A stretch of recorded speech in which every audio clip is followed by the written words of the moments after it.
peut autant nous parler par des songes, dans notre intimité, dans des contes d'enfants, dans une image, dans un paysage ou même dans des étrangers que tu croises dans la rue. Il faut être sensible, disposé et ouvert à tout, prêt à le recevoir. Il te surprendra souvent dans la façon qu'il aura de te parler. J'aime dire, garde ton cœur d'enfant plus que toute autre chose et un cœur qui s'émerveille devant tout, parce qu'il te parle à travers tout et réjouis-toi. Aspire à ne rien manquer, mais surtout aspire de voir de ses propres yeux. Il n'a pas plus grand bonheur sur cette terre que de voir par ses yeux. J'avais envie de vous partager comment il m'a parlé à travers un conte de Noël d'enfants. Oui, il va aussi passer par les choses du monde pour nous parler. Ce fameux classique de Mon beau sapin écrit par Christelle Leduc. On ne doit pas s'arrêter à leur lire des histoires du monde, mais on doit en faire la sélection et de voir comment on l'apporte. Plusieurs histoires ont un bel apprentissage et des beaux liens bibliques s'enchaînent. Ayons toujours le zèle de ramener les choses à l'essentiel. L'amour, la paix, l'entraide, la bienveillance, le partage et l'écoute que la Bible nous démontre.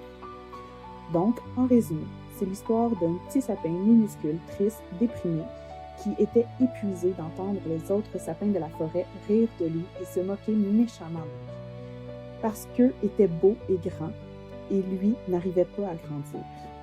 Il voyait tous les sapins venir se faire cueillir dans la joie de chaque famille, et à un moment, il y a eu un espoir que quelqu'un l'amenait, mais on l'a pris et on l'a mis sur le bord de la route. Une famille qui allait chercher le sapin le voit, le petit garçon aux anges demande de le prendre et qu'il est le sapin qu'il a toujours rêvé. La réponse de ses parents, non, on va en acheter un digne de ce nom.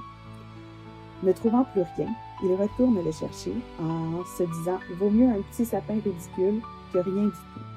Le petit garçon aux anges le décore et en prend soin, et le dorlote faisant le plus grand bonheur du petit sapin. Quand Noël est passé, il fut le temps de le défaire et de le jeter. Le petit garçon refusa de le jeter, demanda à son père de le planter dans le jardin.